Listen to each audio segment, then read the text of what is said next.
We're live. Welcome to the Anomaly Talk.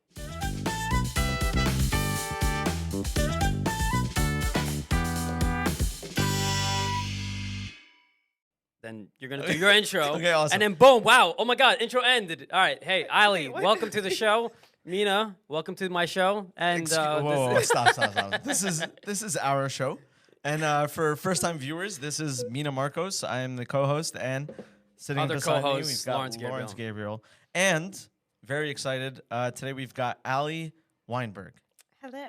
Hey, Allie, how's it going? It's going pretty good. How's How about everything? you guys? It's pretty It's hot good. today. It is hot. It's like 90-something degrees out. 94 when I was coming here. Jeez, What? Why are you very looking at the specific. temperature? Did you look at? Yeah, Yeah, because my AC is broken. So Oh yeah, we were talking about pre-podcast, but you had to bring that up, so I guess it's part of the there. podcast It's now. part of it. So, Ali, basically, this podcast we revolve our guests around people who we think are pretty interesting, and so we don't have a specific theme or subject. Okay. We're like, okay, I want this person, this person, this person, and we're going to talk about their expertise. And you have a couple that are pretty interesting, and we're definitely going to dive into that. Okay. Sounds good. You made the cut of interesting Wow. and interesting things to talk about. Exactly. honored. So please be flattered. Thank you. But I kind of want to know a little bit. So I know you from a mutual friend. I kind of want to know Allie prior to me meeting you. So tell me a little bit about like your upbringing. And Sure. So I'm 26 now. I grew up in Monmouth County.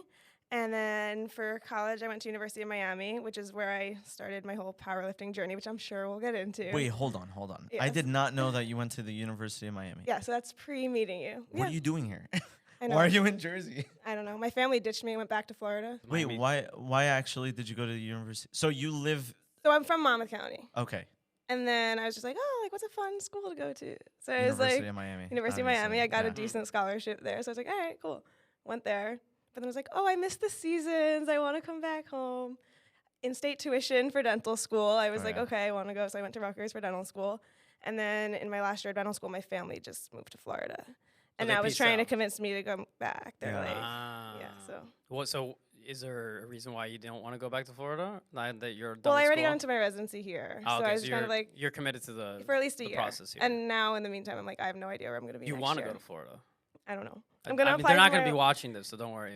no, I know. Half of me does, half of me doesn't. I'm Okay. gonna apply for my dental license down there and here and just see. I So don't know. you need a dental license for whatever state you move to? Right. Okay, cool. But like, it's all like we all took the exam already. It's all like most states take the exam I took, so it's just like paperwork. Okay, it's like just what's the word? I forgot. Words. Formality? No. A formality. There we Is go. that what you're trying to go exactly. for? Yeah, Okay. you read my I wasn't mind. knowing But wow. Okay, so I didn't know that. So you went to University of Miami, then you decided you wanted to get into dental school, Right. right? Was it always like that? Was it a straight cut path? Like I want to pursue dentistry, or was it more of a I have no idea what I'm doing, but somehow you got persuaded into this path? A little bit of both. Okay. So when I was like a kid, like young kid, I was like, oh, like I love going to the dentist and I love pulling my siblings' teeth out when they're loose. And my mom was always like, haha, you're going to be a dentist one day. And I was like, oh, maybe. And Yeah, I was because like, you were that one kid who liked to go to the dentist. Right, What kind of exactly. And kid? pull Like- teeth. Did you not miss this part And of pull the teeth. right. Like my siblings would be like, oh, my tooth is loose. I'm like, let me pull it. But I don't know. It was kind of just like a joke. But I was like, oh, it seems like a nice, like cushy profession kind of. But then I don't know, Good like, lifestyle. yeah, hopefully I'll see. But then growing up, I was like, oh, maybe I'll be like a physician. My dad's a physician. I was like, okay, like I like medicine, like I like science. And then I shadowed in his hospital that he works at. Absolutely hated it. I was like, I hate the hospital. I hate med. I don't like this.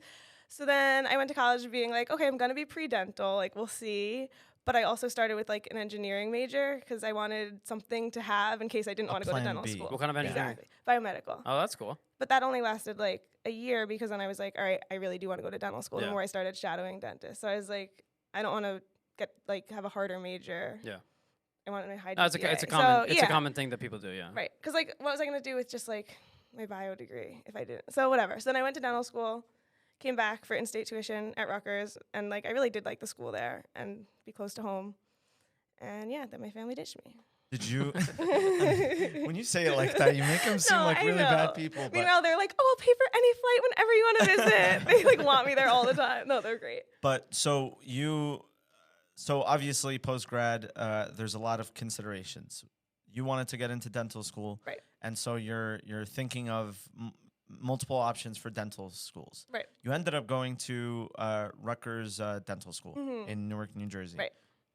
Were there other options? Why'd you choose Rutgers Dental School? And I kind of want to understand, like, where are you now? Are you proud of that decision? How was that Sure. experience like?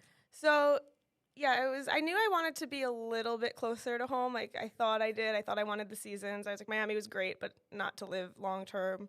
I wanted to stay on the East Coast. So basically, I applied to every dental school on the East Coast. And I got like 11 or 12 interviews, and I went on all of them, which was annoying from Florida because I had to fly to every interview, like on random. No, but it's a good problem to have, right? Yeah, no, I know, it was good. But so then ultimately, I think I got into like 9 of them. I narrowed it down to UPenn, Rutgers, and Pittsburgh.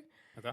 And I don't know, the price really had a big factor, but also I've never been to other dental schools other than Rutgers, but what I've heard is that Rutgers clinical program is like really, really good. We have a lot of patients. Yeah. There's a lot of need in Newark, and I really thought that was like the most important. You know, like going to UPenn would have sounded really cool, but I was like, I know that Rutgers has a really good clinical program, so. Which at the end of the day for skill sets, like right. you want the you need best. the reps. Like yeah. it's like, yeah. So between that and then like just the in-state was pretty much my deciding factor. Seems like a And close to logical home. decision. I went home most weekends, so that was nice to see my family. So basically, so that's very cool because you went to University of Miami and you got into all these dental schools. So you definitely did well in college. Yeah. So how? Because, okay, typical college is difficult. But to go to Right. a known party school and to maintain grades and make sure that you're keeping up with everything, how'd you find that balance? Was there a Right. balance? Were you like that nerd that only went to school and classes and studied all the time? Or did you find balance? No, I definitely found balance. I'd say I think I set myself up for success going into it because my freshman year, I actually retook a lot of classes that I actually had AP credit for and was like, No way. like, let me just like start with the GPA booster and while I'm trying to find a balance. Like, I got a 5 on my AP Calc test, but I'm going to take Calc 1 again and just like, like that's have fine. a little like buffer. Like, Yeah. I didn't need to kill myself. Like, I wasn't going to try to graduate early regardless. So I was like, okay, let's just, like, this will be a good time where I can find a balance by easing into things a little bit. I think I took like 18 credits, but like half of them were things I felt very like confident with from high school. So I feel like just giving myself the time to figure it out. Like I had to study, but not nearly as hard as I would have if it was all brand new stuff. And then from there, I feel like I just got into like good habits. I went out every weekend in freshman year at least. Freshman 15 happened. It wasn't great. It wasn't cute, but that's okay. Well, you had freshman 15. I had freshman 20. I can't. gained, yeah. I probably ton had of- a freshman. We had 20 too. fat sandwiches at Newark. Both Larry and I went to NJIT. Oh, nice. So we both, yeah. I've never We had both a ate. fat sandwich. And Rutgers is like right next to the fat No, but Yeah, our I know, fat I've never had sandwiches it. are not like the fat sandwiches. They're like They're not the, Rutgers but they're Brunswick pretty bad. is the actual fat sandwich. Like it's like the trucks, right? Or no? Yeah. It's the trucks, but it's like a concoction of Just just crap. Like French basically. fries, chicken French fingers, fries, Like mozzarella mozzarella sticks. Oh, that sounds so. I love mozzarella sticks though. Yeah, but in collaboration with everything. With everything else, it's a yeah. little too much. You ever like eat it all? I don't want to talk about that. No, absolutely. I would get something called the itis. Are you familiar with the itis? Yeah, absolutely. Okay, yeah, and then I'd just be zoned out the entire That's the day. I'd best. skip my 6 to 9s. I actually had the itis the other day. It's good to know. Yeah. I got like a fat Chipotle, and I was like, How does Chipotle give you the itis? because it was like So healthy. I It's got It's a lot of food. Okay, I get double meat, extra tortilla on the side. Oh. Then you like have a burrito and a bowl. It's just like, and I was going out that night, and I had to put on like a tight out. It was not good. So But- transitioning from college or undergrad to grad. So now you're in Rutgers Dental School. Right. How was that? How was adjusting to both? So you were adjusted to Miami climate, right? And honestly, Miami personalities, like Right. people there are different than people here. Right. People on this coast, at least, and Larry, you probably can elaborate, are very career driven. Like, don't talk to me. I'm on my way to work, or I'm I have a goal. Because it's cold over here. There's nothing better to do than just I work, right? second Exactly. that. Yeah, I know. And so, was there like a curve to acclimating to dental school? Yeah, a little bit. I mean, like the main curve for me was just the sheer volume of classes we had to take. We were in like, I don't even know, it ended up being like 35, 40 credits. Like our first semester, just like shit we've never like seen before. Like, so that was really interesting. And like in college, I had to study, but not that hard. I felt like I kind of just, you know, got by. Like it was fine. Like I just got it. So I was like, okay, I study a little bit, because a lot of the classes I took were like concept based and stuff. Whereas dental school is just a lot of like pure memorization. Like if you don't study, you don't just like, it's not intuitive. You don't just know it. You have to sit there. So me learning how to sit down and actually focus for that long was like really difficult for me. I'm And like, did you like have any? I mean, I'm backtracking a little bit, but while in college, you were like, I'm full set from dentistry from the beginning to the end. Like there was no like period of time where you felt like, oh, you know, maybe I want to do something else. I had doubts, but only really when it got difficult. Like when I was like studying for my DAT, which is the dental admission exam, I was like, oh my God, do I really want to do this? Is this really worth it? But like, I knew it's pretty much what I wanted to do. It was just I doubt it when it got hard, which I guess is kind of a normal thing to do. And do you feel, because I feel this with myself sometimes because I'm in programming, and the more you put effort into it and the more like tedious it becomes, and you just start to lose a love for like that sort of path that you picked out for yourself. So was the studying starting to get to you? We're like, you know, this is like getting a lot, and like, you know, it's getting boring in a sense. Like I'm not really enjoying it. I mean, I felt that more, I'd say, once I actually got to dental school, which was a scary feeling. Yeah. Like once I 'Cause you're got already there, there, and then I was like, okay, well, here I am. I'm in dental school. What like, now? yeah. But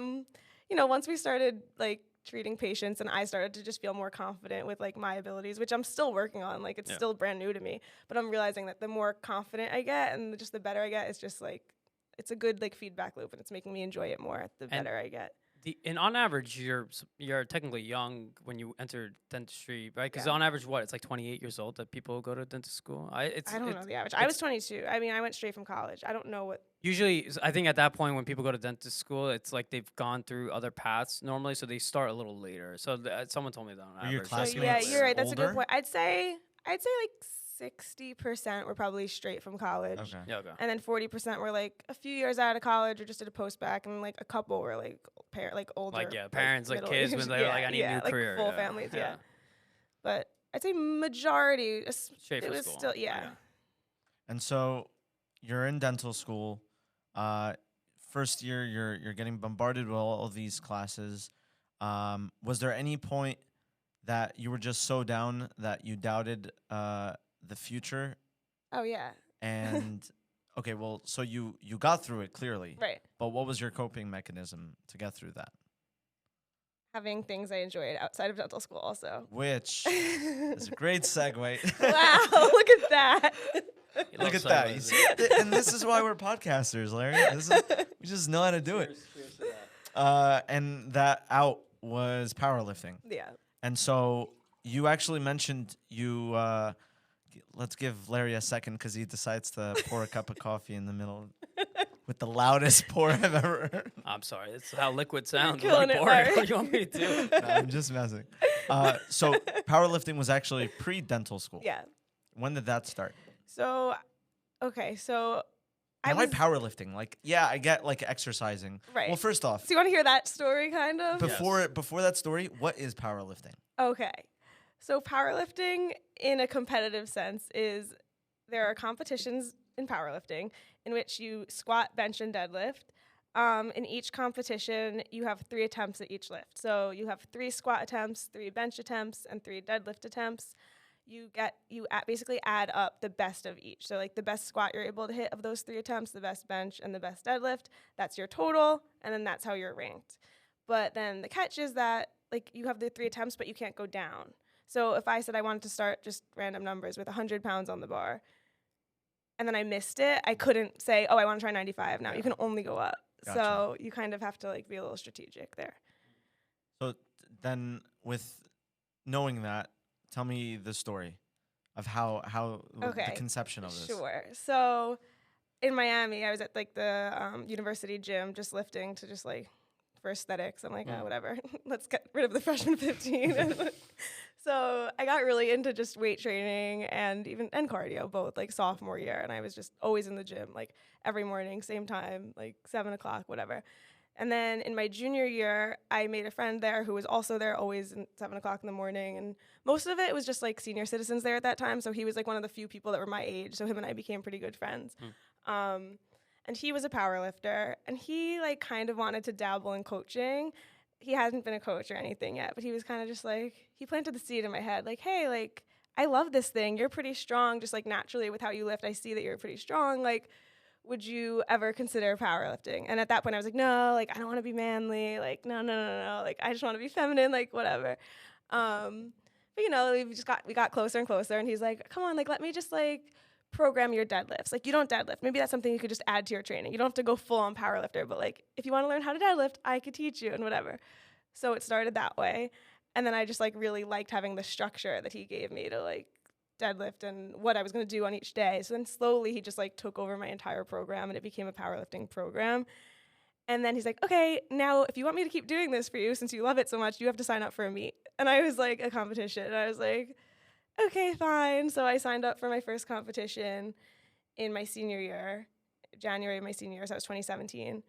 And like, it was the most fun, like, positive environment ever. And just like, since then, I've just haven't stopped. And he's still my coach to this day. Now, did he tell you, what was the comforting thing to get you into the competitions? Did he tell you basically you're lifting at competitive levels, or you had to do an additional set of training to get to that? Right. So it was more like, I guess it's more like, you don't have to be competitive to go do a competition. Like, anyone could go do a competition. It's kind of just like a fun day to showcase all you've trained for it. There are different levels of competition. So there's like local meets, which is just, you know, anyone could sign up. You don't have to have any experience. Then there's like nationals and more meets you have to qualify for. But this was just a local meet. He's like, come on, like, some of your friends are doing it, because I ended up becoming friends with a lot of the powerlifters. He's like, it'll just be a fun day. Like, that was cool. And then I did really well. I think I won like the best female lifter there. So then, of course, when you do like well at something, you're like, okay, I like it. And it was really fun. So no, I didn't know that actually, because when you talk about going to the competitions, I'm thinking like, okay, you're like going against the best of the best, right? Right. But so that's at national. It just like just depends on the level of the competition. Okay, gotcha. But like, powerlifting is like a super beginner friendly sport also, that like anyone can start if they want to. Why is that? Just because there's no prerequisites. You can go in and say, I can only lift the bar, and if that's what you want to do, you'll do that. And so that's Larry okay. can enter. Yeah, Larry. Yeah, as you can tell, I just work out constantly. And No, I meant lifting just the bar. But you said something pretty interesting that caught my ear. When your now coach presented the idea back then, you were like, no, I want to be feminine. Yeah, I don't want to be manly. Yep. And so there is that thinking. Yeah. When I guess women are looking into going to the gym, lifting, I guess that's why most of them tend to go towards like the cardio machines rather than lifting weights. Right. Where was the change? So where was the shift in mentality for you? Where now it's no longer, oh, I want to just look feminine. Now it's more like, oh, I want to dive deep into this. Right. So I guess I was somewhere in the middle to start. So I always was like, I just want to look feminine, but I followed a lot of like influencers on Instagram and like fit girls that I was like, oh, I like their bodies, and they were like my goal body. Like, I hate saying that, but like that's what it was. And then, you know, they would promote like their lifting programs that weren't powerlifting. But so I was already doing weightlifting without the fear of becoming like manly. And it wasn't until the powerlifting, and then my coach was like, okay, you have to bench. And then it was like, I was like, I don't want to bench.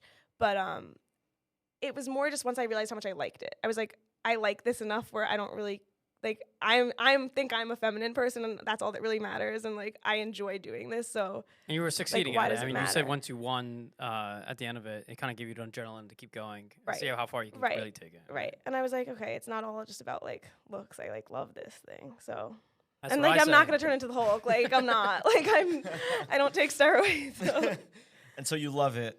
You go to this meet. Now you're fully committed. Yeah, pretty much. What from then till now? What's been the advancement been?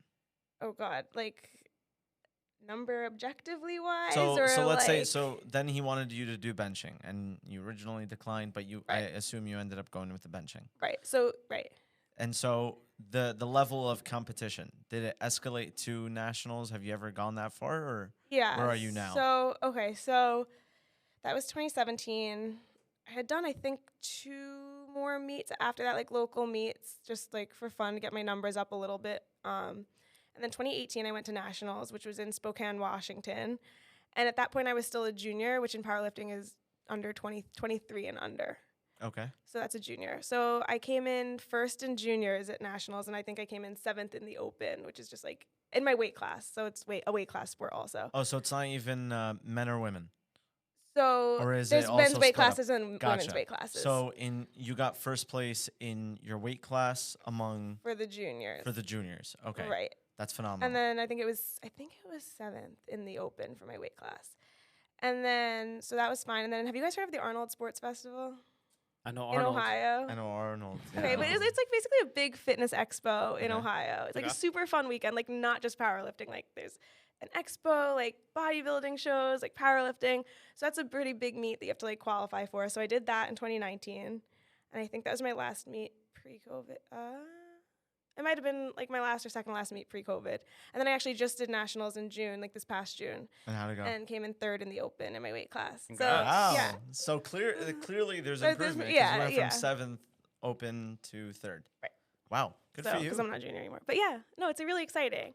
And then basically, if eventually, like, if you win nationals, you get to go compete at Worlds against like a bunch of other countries and represent U.S. Yeah, that's probably really scary though. Like the international competitions. 'Cause Yeah. you're dealing with people who like literally will die to For just the win these sport. Yeah, I competitions. know. Yeah, and they have nothing. Like this is like feeding their family. Like this is bread on the table. Right. Like competition. here. Right? Yeah. I don't know. Haven't been there yet, but I'd like to one day. That's kind of the goal. That'd be Is that really the It's cool. plan? like, I mean, long term goal. Why long term? What needs to be? Well, dental, Is it just you building up your strength? Yeah, pretty much. Okay. And you know, sometimes I'm like, yeah, I'm building it up, but so we're number 1 and number 2. You know, Sure. we're all going up. So, What I mean, are I'd there love any to. stories from people you met at the meet that stand out to you? Like from I imagine you meet such. Oh like- yeah. I like- mean, I wouldn't say anything like specific, but I've made a lot of friends from Okay. meets and stuff. And you even stay just- connected with all of them. Yeah, even the girls that I could just competed with at nationals, like the ones who placed 1st and 2nd, we follow each other on Instagram, and you know, we all like posted each other. Like it's a really friendly environment. That's also why I like it, because they're your competition, but it's not at all like okay, we're competing, but then at the end, like one of them came up to me and goes, "Oh my God, I just saw on Instagram that you graduated dental school. Congratulations! Like that's That's cool. awesome. Like that's so cool." So it's really like a friendly environment, and I think that's why I like it, because I'm competitive myself, but I'm not this like competitive person. Like I just like to go make friends and talk So to it's people. also the community that makes the 100%, difference. Okay. 100%. And so you said this was your out in dental school. This Right. is I'm stressed, I'm anxious. You go and pick things up and put them down. Yes, I pick things up and put them down. I Precisely. Love that correction. And how important was that in general? I mean, it was huge, but I think another big part of it was just like my friends at the gym. Because the gym I train at also is a huge community thing. So powerlifting in itself was a huge stress relief, and it was great that I had this passion outside of my schooling and future career. I'm like, I think that's really important to just have like passions outside of that. But also the gym became like my second home and like my friends. And I was like, wow, I can be connected with all these people that aren't just my classmates where we just talk about dentistry all day. This is so nice to have this like second home. So I feel like that was also like probably half of why it was a stress relief for me. I'm trying to figure out why it was such a friendly. I mean, is that just the culture of because it's a unique sport compared to the other sports where you're not really pitted against one another. Like no one's fighting each other Right. physically, right? It's like individually done, right? So there's none of this like, oh, you know, you cheated, you're such a crap player, like you just like to complain to Right. the ref. Like there's none of these aspects. Right. No, that's a good point. Yeah, I never thought of it that way, but that makes a lot of sense. And also, I guess because not everyone you meet's in your weight class also. So at the gym, I have like a gazillion guy friends and girlfriends in other weight classes that are just not my direct competition. So it's kind of another reason why I guess it makes sense that we can all be so friendly. Also, yeah, I mean, women are pretty supportive. Yeah. Oh my God, I see a new girl in No, the guys- gym. I'm guys like, are oh my God, welcome. I don't support you, Mina. I'm just kidding. Yes, guys are supportive. But But I figured women are just pretty supportive of one They are. another. Yeah, girls are nice. And that's pretty cool too, because you go into the gym and you see like usually all these big dudes who kind of look intimidating, but you're saying that there's friendliness under Oh that. my God. My gym is the best. I mean, at first I was intimidated just going to a new powerlifting gym, being like, Oh, okay, so it's what's a going to happen? dedicated powerlifting gym. Yeah, pretty much. Gotcha. I mean, it's not, but it is. And Unofficially. yeah, it's a barbell club. That's So interesting. it's powerlifting, it's Olympic weightlifting, it's just people who strength train. I don't think I would be welcomed. So the you also they're motivating each other to keep going, right? So you want to create an environment where people want to keep coming back and motivate each other to keep working out and stuff like that. So I mean, it makes sense. I'm actually glad you brought that up because motivation is like a big. I mean, so you competed, and you're going through grad school, dental school, which is not easy. Right. Where'd that motivation come from? So I knew that like I love powerlifting no matter what, that's gonna be a part of my life. Otherwise, I'm gonna end up resenting dental school. I think if I just like let go of powerlifting, I'm like, I'm gonna resent this because it took it away from me. So I'm like, okay, that's off the table. Like I'm keeping powerlifting. I think for me a big thing was just managing my expectations going into dental school.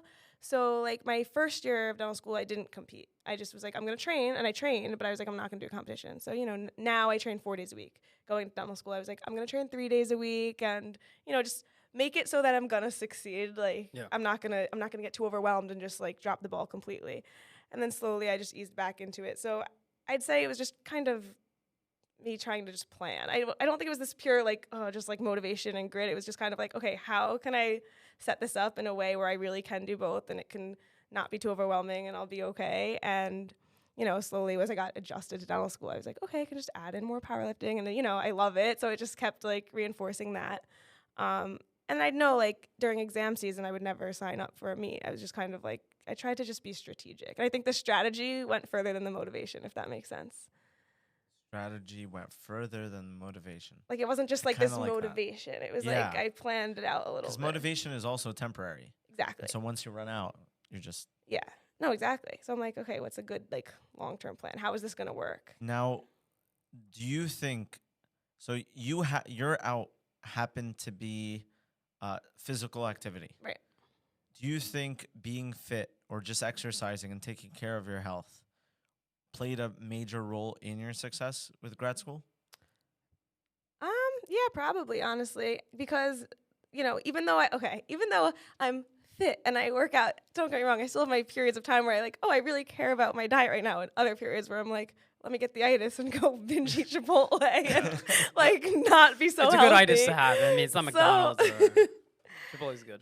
But yeah, when I'd be like a little bit more on top of my actual health rather than just lifting and just being healthy, I felt like school was easier. When I was like just feeling like a fat. You're in tip-top shape. Your Yeah, brain's functioning. It's kind of like you're just like feeling like this like elite person on all levels. It's like, oh, like you're fueling yourself right. Like this feels so good. Like I'm so healthy. Like, okay, now I have to make my mind healthy, and you kind of just get like high on like being like healthy and happy and successful. I love the energy that's coming out Do you of know you what I mean? explaining this. Because I'm not feeling it right now. Right now I'm in a little unhealthy phase, so I'm like, okay, here's the motivation to get back. Oh, what's better than caramel coffee mate? I'm drinking in my your black coffee. Okay, Thank you very much. We're not sponsored by Coffee Mate, but if Coffee Mate wants to reach out, I mean Nestle, if they want to reach out, I'm not gonna show that we've got the Walmart water instead of Nestle water, but Good water. So that's actually very, very interesting. And the reason why I asked that is, would you suggest that somebody who's looking for a hobby would select something that's more into physical fitness rather than, okay, playing the saxophone, playing the guitar, playing chess, doing whatever? Do you think that they should prioritize physical fitness because that'll give them that high that you were talking about, Right. where you feel good, and so you perform well? Yeah, it bleeds into other aspects of your life, I think. I mean, I would think so. I'm also a person that has a lot of energy. So for me to sit down and, do the slower paced things and focus and whatever, that takes a lot out of me. So going to get that all out at the gym allows me to, just be calm. okay, yeah, it's more centered. It recenters me. Cause I don't know. I think I definitely have some sort of ADD. I'm so I need to go and keep get yourself that busy. out. Yeah, keep yourself busy, Yeah. and that's why you get it out of your energy. The thing about what she's doing though seems like the reward of the competitions also kind of like keeps you like the saxophone, right? You play the saxophone.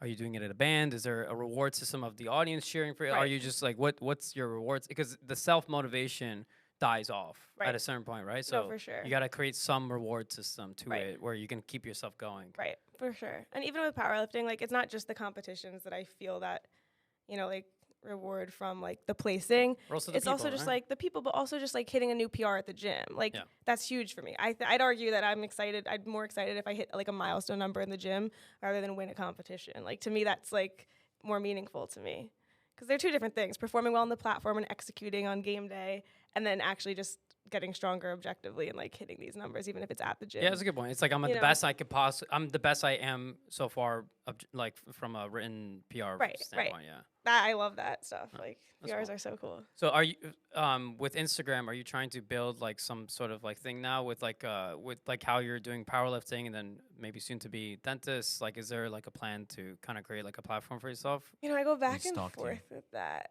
I do, cause like so.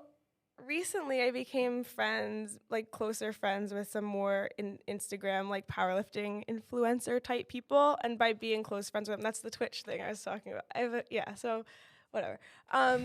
Sorry. So, by being friends with them and like just being on their social media platforms, I felt like I started to get more of a powerlifting following. So I started to post a little more powerlifting because it's what I do like all the time. So it's what I have the most content of. I video all my lifts anyway, just for my coach and stuff. So I was like, I'll just kind of like put it out there a little bit more, especially when I was prepping for nationals, because I was like, this is like, I'm really excited about it right now because I'm preparing for it. So it's fun to post about it. I don't really know what I'm trying to do with Instagram though. I kind of live. You're just putting it out there to see what sticks. Yeah, I don't essentially. know. I just like meeting new people in the community that way more than anything. I don't think I have this like big social media goal. But is it scary posting the journey in competitions because in case like it doesn't turn out your way or whatever, and you're like, do I post it that I didn't get no, it? that's a good point. Yeah. I definitely do post more like highlights than the lows. I try to like in my captions sometimes like be like transparent, but if I'm like failing sets left and right, I'm not gonna be like, hey guys, look at this new thing. So I definitely Instagram is a highlight reel a little bit. Yeah. But no, everyone in the community knows it's like your good days and bad days, and I don't really let the potential of not performing up to what I expect like deter me from posting and stuff. But I'm sure you get your question. Yeah, it does. I'm sure people like ask you like how did you get started and whatever. I'm sure like there's like once you post enough content, someone's gonna find you and be like, oh, I find your content. Find it very motivating that you're what you're experiencing in powerlifting. What's your story basically? Right. I'm sure it's a lot of girls that are like wanting to get into it because I feel like I don't know, powerlifting is now it's like really growing for there's females. No shortage of guys in powerlifting. Exactly. Yeah. So it's kind of like if a girl sees someone like me, I've actually had a lot of people either in medical school or like pharmacy school or like any like grad school have like DM me like, hey, like how do you balance it? Like I feel like that's kind of the niche that people reach out to me from. That makes sense. Balance what? Like The powerlifting and the then the schooling school. and- Like okay. were you able to still lift through dental school? Were you able to compete? Were you able to do this? Like So because you've been through that and you have the experience, are you planning on using that into portraying it like into the world? Like, hey guys, this is how I was able to do it. Do you have a plan for that? I don't have a plan for it as of now. I like the idea. And I'm like, whenever anyone asks me about it, I'm like very happy to like help and like talk about it. Like I'm an open book. I know when we were setting up, you mentioned, because we were playing around with cameras and stuff, you mentioned that you had gotten a camera. Yeah. I'll forgive you because it's a Sony, but I'm so unless sorry. Sony wants to sponsor this. I have to look at that one. I gotta look at yours. And you were talking about Twitch. Yes. And so I kind of want to know why, like, what was your plan with Twitch? What were you trying to spread a message? Because you mentioned that a lot of females are starting to DM you, hit you up because they're interested in this type of thing, which is really awesome because that's not the typical. I don't want to generalize, but like females aren't really into that type of thing. But you're kind of breaking down this wall, which is awesome. Right. Yeah, no, it's really cool. And I'm happy that people like ask me about it because I'm like, this is awesome. I love it. I'd love for you to love it too, kind of thing. Yeah. And so what was the original intention with Twitch? So I have a friend who is a Twitch streamer and he had a garage gym and I ended up lifting at his garage a lot. And we'd stream our sessions. I mean, his stream. I would just be a guest in there sometimes. But I became like really close with the chat and stuff. And I started really liking talking to them. And a lot of them were like, hey, Allie, like you're an interesting person. And I think you could, you know, like people would enjoy hearing what you have to say about this stuff and whatever. So I was like, okay, like they're like, you should buy a camera. And I'm like, oh, I just kind of played around with the idea. And then I was like, all right, well, a camera's good to have anyway, even just like if I want to like film on Instagram. Justify the sale. Yeah. Yeah. And I don't know, because like I don't even own a desktop, but, or like, and at least like, when we were streaming in his garage, we were doing lifting and then talking, like lifting and talking. I don't know if I could just sit and just talk to Twitch for that long. Yeah. But yes, it was kind of going to be more of like a chatting thing. Like I like the interactive nature of Twitch where, you know, people could come in, like ask questions or like you could just, talk about the whole like message of how I did balance it or the females like getting into powerlifting, like all of that. Like I'd be open for any of that. I haven't. I personally think that if you put a camera in front of you and started a YouTube channel or something with this as your revolving subject or theme, I think it would personally blow up with your personality. You were extremely nervous coming into this podcast and being shy. I know. And to be honest with you, Larry, this is one of my favorite ones so far. Yeah, I don't for know sure. about you. I'm not that awkward. No, not at all. But okay, cool. So you like this interaction between you and the chat and just it seems like you're a social butterfly. Like you just like everybody or enjoy speaking to as many people as you can. Yeah, which is true. Do you have the goal of creating a platform in the future? I know you said you're not sure, but you would be open to it? I'd be open to it. I don't have a plan. I'm not fully convinced, but I'm definitely open-minded to that. And I think it could be fun. And I think it would be fulfilling. I just kind of haven't like done it yet. You seem like you're at a point where with dentistry, and you were talking about how, Rutgers has this, other than the clinical, you said there's this aspect of Rutgers where you kind of you said involved with the community. I think you mentioned it briefly. Just like a lot that like there's a lot of need like and for patients to come to our clinic. Yeah, and then you have the aspect of people are looking up to you with women in powerlifting. So you're kind of at this like road where like, what I'm getting as I get good in both, which one do I want to kind of in a sense of give back? Like what's my like way to share with the rest of the world, right? Or is it a balance of the two? You were saying that people like to see how you manage both. Right. And so I guess you're juggling that, and that's why you're kind of still figuring out which one it is. Exactly. And I don't think they're mutually exclusive. Like I do think, like you just said, like people, trying to like going into professional or graduate school being like, how do you balance it? I feel like that's in itself just like a niche. But yeah, that is a big thing. I'm like, okay, dentistry takes a lot of my time. Now residency is full time. I'm like, okay, I want to like make sure I'm giving a lot of focus to my career and progressing there, but also I feel like there's more leverage with powerlifting, and I could talk more about powerlifting forever than I could about dentistry. So yeah, I don't know. I'd like to somehow integrate it if I do end up, trying to promote some sort of social media thing and put a message out there. I struggle with being a person that doesn't want to be in one box. Like I like being a versatile person and having like I never want to box myself into anything. So I think if I did ever like become more into the whole social media thing, I still don't think I'd want to box myself just for the social media. I think somehow I'd have to figure out. I mean, listen, you didn't want to dabble into powerlifting, and then you dabbled. Yeah, and no, then you're there right. you You're right. You're right. You're right. Good It's point. a similar conversation, but Lawyered. Okay. You mentioned residency. Mm-hmm. Now, correct me if I'm wrong, but dentists don't need to go to residency. Depending on what state they live in. So Jersey requires residency? So Jersey actually doesn't require it. Okay, so that's where I was curious. Why? Why did you choose to go through residency? Sure. So dental school, we have a lot of clinical experience, but it's still like very limited and a lot different of an environment than private practice will be.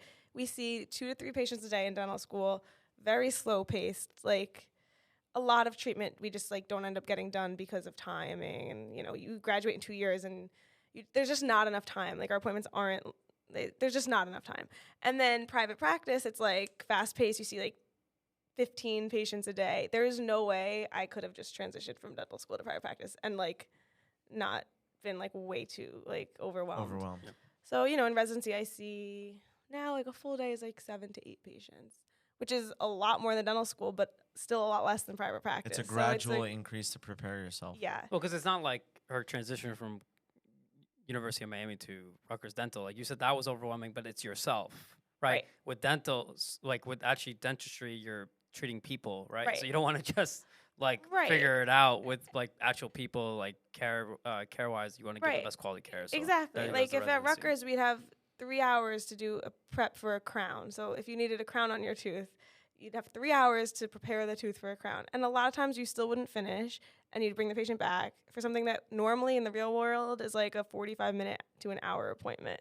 So like in residency, I can give myself like 90 minutes or something to, like just try to build my speed in a comfortable environment where it's not like I don't have a boss telling me you need to produce this much, like you need to be faster. It's kind of a comfortable learning environment, but it still is a faster pace. So it's kind of just a smoother transition, I think. I mean, I hope. I'll see when I'm in private practice. How long is that going to be? It's It's 1 year. Just 1 year. Okay, that's not that Yeah. bad. Yeah. No, and it's paid. It's like I'm getting paid. And it's the tail end of the road, so it's like yeah, it's good. And we have attendings to help us. I'm learning a lot already. Like I've only been there a month, and I feel like I learned more than dental school. I guess it's a very different residency experience in dentistry than it is compared to like medical school. Like you hear stories of like residents in medical school, and it's brutal, right? So Right. I guess it's a different experience Right. with dental school. Right. I mean, it kind of depends what residency you're in. The one I'm in, I work 8 to 4:30 every day. Well, not every day, Monday through Friday, and then I'm on call every 18th day. Okay. So that's not bad. There are some programs that are smaller where they're on call every other week, and 18 then thing. it That can sounds like be- random. because there's 18 of us. Oh, So there's 18 residents. Oh. So it's just like That we makes sense now. rotate. Never mind. I'm sorry, I insulted the establishment. Okay. It's okay. But yeah, some programs are like there's 2 residents and one always has to be on call and their hours are longer. So it's kind of just I What do you chose want? a program that was going to give me a decent lifestyle Okay. and it was going to be a friendly learning environment. Makes and that's sense. what I That's good. have found with it so far. So So I actually went to the Rutgers Dental School. oh really? Yeah, because a friend needed to do. yeah, it's- Yeah, they need to cross out. You guys need to cross off requirements, and yeah. so my sorry self went. Oh my and, god. and so Like as a patient. yeah, as a patient, Okay. and I noticed that everything that was done basically had to get through like a professor or Yeah. senior doctor. Yeah, or whatever. yeah. But now in residency, there's like those training wheels are removed, Right. right? Are you more independent? Now you're relying more on the skills that you've acquired throughout the last 3-4 years. Right. 4 years, right? Yeah, 4 years, yeah. Were you worried? Because Yeah. now it's like, Yeah. it's all me. Yeah, no, it is. Like, you're the doctor. Like, you walk in and introduce yourself as Dr. Weinberg. I'm like, oh my God, I like mumbled it the first few days. I'm like, I don't know who I think I am right now. Like, I'm Dr. Weinberg. But, yeah, so it is a lot. It is on you pretty much. But we do have attendings there to, like, either bail us out if we need them or go to them for advice or, just, like, pick their brain of how would you approach this case. Like, that's what they're there for. They're not going to, like, take over and do it for you like sometimes they would at school. You don't need to run every step by them. I see plenty of patients. I seat the patient. I do what I have to do, and I send them home without the attending ever coming over and looking. But also, like, if it's something I'm unsure of, or like, I'm not a proud person, so it's not like I care. Like, if I have to go ask the attending for help, Which if is it's gonna good. help the patient, wanna get the like, answer, right? yeah. And then I'm gonna learn. The patient's gonna be in better hands. So it's a collaborative thing. Go ahead, sorry. How many are the cases? I mean, I'm sure you've seen enough patients at this point. So, like, is there a portion of it where it just seems like kind of like it's repetitive, or you've seen them before easily, so you really like know what to do instantaneously, or are they very variated, where you're like, okay, well, this is completely different from other cases, and I got to treat this completely uniquely? Are there more of those, or is it more of similar? So it's definitely both. There's definitely a lot of like repeat stuff that it's just routine, like obvious, like the obvious thing to do is this. But like even for today, for example, I had a new exam, like had to come up with a treatment plan. It was really complex. I didn't even finish coming up with the treatment plan. I want to actually talk to a few different attendings, get a few different opinions before I present the treatment plan to my patient, because every patient is different, and while there are some that it's just like routine fillings, like whatever, there's also like really complicated things, and if you asked like 2 dentists how they'd approach something, you'd get like 3 different answers. So it's kind of not an exact science. And I guess it's the fear is assuming those are routine, and then you don't take it as seriously because it was actually more of a complicated case than Right. you initially thought. There's to a be. lot more just like planning and looking at the big picture in dentistry than I initially had thought. Like there's a lot of planning, especially for those big cases. And learning how to treatment plan properly is like huge. That's like a skill that I overlooked a little bit in dental school. I'm like, all right, treatment planning. Like, all right, like obviously we're gonna do this, but no, it's huge, and it's like it sets you up for like your patients to, you know. Yeah, for good sure. for the patients, Do you so. ever want to specialize, or are you kind of like you're gonna keep it as is? I think I want to just do general. Unless I fall in love with a discipline this year specifically, like so in love with it, I think I'm gonna do general. So you see different disciplines through residency? Mhm. Okay, that's cool. Yeah, and general dentists can basically do every discipline. Like what they say is that if you feel you can do it up to par as the way the specialist would do it, then that's fine. You can do it. Oh, really? So for wisdom teeth removal, let's just use that as an example. That's like a surgery in a sense, right? Right. So if you are confident in that ability to take out wisdom teeth, you could do it without technically specializing.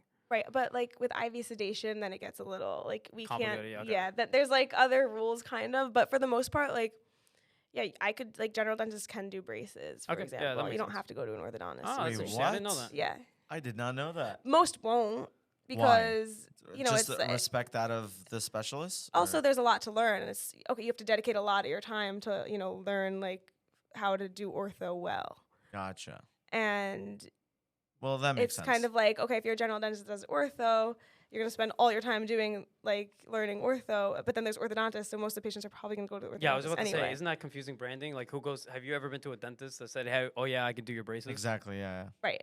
And specialists can usually charge more too. So like a lot of general dentists just won't do ortho, for example. So I'm glad you said that because I feel like there's this good relationship between dentistry and like business. Yeah, for sure. Me and my friend also in dental school walking down Hoboken the other day, and literally every block there's a dental practice. Yeah. And so, two-part question: do you feel like dentistry is starting to become a saturated field? And then two, She just finished, Mina. You're gonna tell her shut. I feel like I'm just I kidding. feel- God damn it. I'm sorry. Well, no, maybe just Just in too many Jersey. of you. Go back. And No, read. Maybe I've- just in yeah, Jersey. my So dad I tells have me a friend of mine who goes to Tufts Okay. Dental School. I don't want to talk about how much debt he's going to be in. I think he told me Yeah. like 400 grand. Yeah, I know it's miserable. Told me that you can move to this state and dentists can make different salaries in different states. I think it was like Georgia or something like that. I don't know. I forgot what it was. But apparently, depending on where you go, you can make way more money. Yeah. Why? Yeah, that I don't have the answer to that. I'm still trying to figure out all of this. I think it's a saturation thing. I do, but I don't know. I wish I could answer Is you. that playing a role in you deciding whether you're going to stay here? Um Or do you not? Because there are the people who are completely, focused on the money, and then people who are kind of like lifestyle. And you've said lifestyle multiple times. yeah.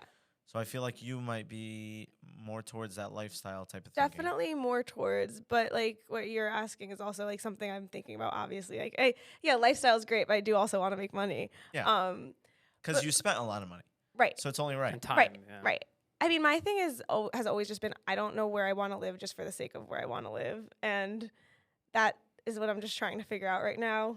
And I'm trying to like research, like where's it, but I'm not going to move to a state just because dentists make a lot of money there. If I was like I loved 3 states, yeah, maybe the one that made the most money I'd like want to go to, but I'm not like outwardly just seeking like where can I make. No, that's smart. There's other variables, and it's family, friends, community, all these things Right. that you're probably considering, and if the state is even worthy of living in long yeah, term. yeah, I know. My dad every day is like, "Come to Florida, come practice down here. There's all these jobs available." I'm like, A lot of Jersey people do go to Florida, I and I know. don't get it. But I don't know. a lot of them come back.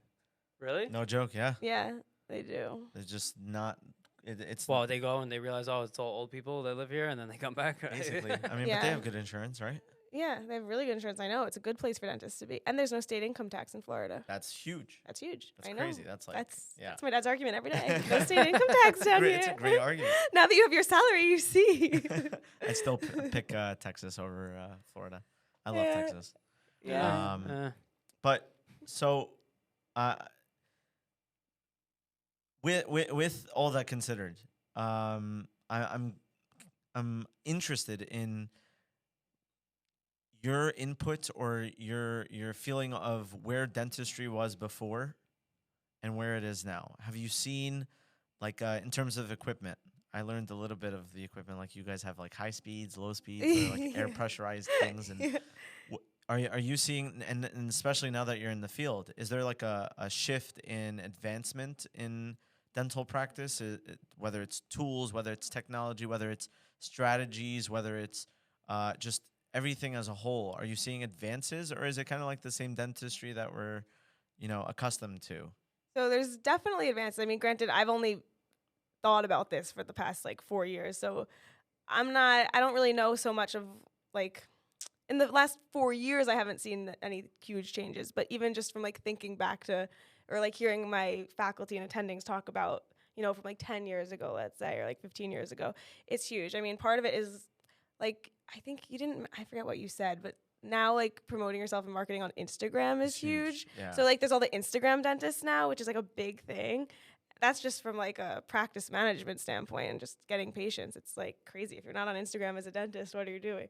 I'm like, ugh, I don't know if I want to have to be on Instagram, but that's besides the point. And then, the technology, there's CAD CAM, there's scanning, I know you probably don't know what all this means, but there's same day milling where you can prepare a crown, like scan it, and then a machine mills the crown, and then you get it that same day rather than send it out to a lab. So Larry, this is actually kind of crazy, and my friend actually brought this up. I'm an engineer, so like this is where I got really interested, because you guys are now using 3D CAD software. Yeah. And you put this probe into the patient's mouth, and it scans their teeth shape and everything like that, and you can create like a model. It's crazy. Right. Yeah, no, it's crazy. It's awesome. That was never typically it's like impression. Right. I mean, in my program, for example, we're still using traditional impressions. Okay. But I just like what's out there. It's like there's so much that's out there. Impression is that clay thing? Yeah, pretty much. You light on it. Oh yeah. Like push it down, it makes you gag sometimes. So old school. Yeah. So now we have 3D models. Yeah, and it's just you put this little like camera thing in your mouth, scan it. Either that scan gets sent to a lab and lab makes a crown, or there's milling machines that just can mill a crown like in-house. CNC, like you can it's crazy. Yeah. No, it's really cool. It's like you guys are dental engineers. Yeah. And even just like intraoral cameras, like something so like What's small as that. Just like a camera that you can put in patient's mouth and just take pictures so they can like see what you're talking about. Are the x-rays still the same? Because I always The thing you dreaded bite those. on? Yeah, I can't stand that. Yeah. Do you gag? I always gag. I know. have really bad Oh, you gag gag. reflex. Yeah. So that friend that I was talking about, where I went to Rutgers for, I actually couldn't finish because You're like, stop it. it was so bad. I can't do know. that. Wait, that's actually funny. I'm like so excited. I have some of my friends from the gym actually are coming to be my patients, and I'm like so excited to have a friend as a patient because I feel like I could just be like, hey, shut up, close your mouth. Like, do it. Like, You just, could like, just disrespect them. yeah, like because sometimes you're with a patient and you're like, oh my god, like open wide, or like you have to be so nice. Yeah. So it's like a friend, like open your mouth. Yeah. Like, I was the type of kid back then to get tied up when I was getting a tooth removed. oh my god. I'll never forget this. Yeah, no, Like it was they literally they this, belt you? yes, there was Yeah. this giant crayon looking thing. Yeah. And with straps, Velcro straps, and they literally strapped me down. Oh my. Pretty sure that's illegal now, but I don't know. You need parent consent. Yeah, but for sure. Well, my mom would definitely consent. Tie him up. So and then moving on, you're in this transitional phase where there's a lot of adulting going on. Oh my god, yeah. Because we were also talking about apartments and like living Right. on your own. So Right. your family moved down to Florida, Right. and you got your own place. Right. High rent. Yeah. I'm like I wanna understand, like, finances is a big portion of one, being a student, two, being just post grad, Right. and your salary is still not what you could be making because Right. you're in residency. Right. That whole financial situation, like, was it a struggle figuring it out? Did you have friends or resources that kind of helped you figure out, okay, I should be spending this much on food, this much on savings, whatever the case is? Or what's your strategy with that? Right. So, okay. So basically, up until this year, like my parents would help me out. So like I'd lived by myself before. Like I had an apartment, but like my parents were helping me out. So I didn't have to like stress about it as much because they always were No, like the it's good, safety yeah. net, And now they've made it very clear, like, okay, like, on finally, your own. like, goodbye, like, enough is enough. But because of that, like, I sat down with my parents actually, and just like figured out like, yeah, budgeting and just like adulting and learning how to be. And it kind of is like weird because I feel like, oh, I'm 26, like I should know how to do all of this. But like I feel like my 26 is like everyone else's 22 because that's when most people graduate college and get a job. Now I'm 26 graduating and getting a job. That's a good So point, yeah. it's kind of just like, I mean, I get like embarrassed sometimes and I'm like, oh, like I'm 26, I'm just figuring something out. I mean, with the context, it makes But- sense. Yeah. Yeah, so yeah, they've been helpful. We're working on it. This is the first month of adulting, so like So far, we're in don't budget. come at me too hard. We'll have an update But in a year. yeah, we'll see. I've become very cheap now, but it's fine. Oh, I that's just- good. Yeah. So looking forward now, what are you looking forward to, like in the coming months, in general? Like what's Anything like, interesting? yeah, what's like the What's going on with life? Yeah. So, good question. I know you're gonna come home and like This is just the think back. Wow, they asked me like really deep questions. Yeah. And I'm contemplating everything at this point. No, I'm just kidding. I know. No, I'm honestly nothing specific. There's nothing like is popping into my head. I'm honestly just really excited. This has been a month of residency, and I already feel like I've gotten a lot better, a lot more confident, and I feel like there's a little bit of imposter syndrome at first, always with like anything new for me at least. Like I'm like, oh, I'm the dentist now, so I'm just like really excited to like if I've made this much progress in a month, just to see where I'm at in like 3 months from now, Yeah, yeah. and just like really like feel like I am a dentist, I should be there, and this is my thing, and like just gaining that confidence. I'd say that's what I'm most looking forward to right now. The same Just, like- powerlifting mindset is like, oh, this is what I did like with this amount of time training. Now imagine what I could do like if I trained for Right, multiple years. So it's right. the same idea, right? So Right. it's like that same excitement of growth and whatnot. Because you're Yeah, at this no, like beginning exactly. phase of like exponential, like I don't know. Yeah, so like kind of like the plateaus. newbie gains, and then yeah, it's like yeah, exactly. Then you for plateau sure. kind of a little bit. Yeah. But that's exciting. Yeah, no, I'm really excited. And then powerlifting wise, I don't have any like meets or competitions like planned just yet. Everything's a little still weird because of COVID, so we're not really sure. Like nationals this year was in June, but normally it's in October, so I don't even know when it's gonna be. Like, is it gonna be in October? Is it gonna be in June? Like, so I'm still kind of just trying to see what like meets are coming up before I decide what I'm doing there. I guess you'll have to wait. Yeah. Wait. Ha ha ha ha. Allie, we really appreciate you coming out. Thank you. No, it's actually. Please subscribe to the Anomaly Talk No, Podcast. but genuinely, thank you so much for coming. We actually had a great talk. It was good, yeah. Yeah, Allie thank you Weinberg, guys. thank you guys for watching the Anomaly Talk Podcast with your co-hosts Lawrence, Gabriel, and Mina Morcos. Make sure you like, comment, subscribe, all that good stuff. And yeah, we'll see you guys next time. Peace.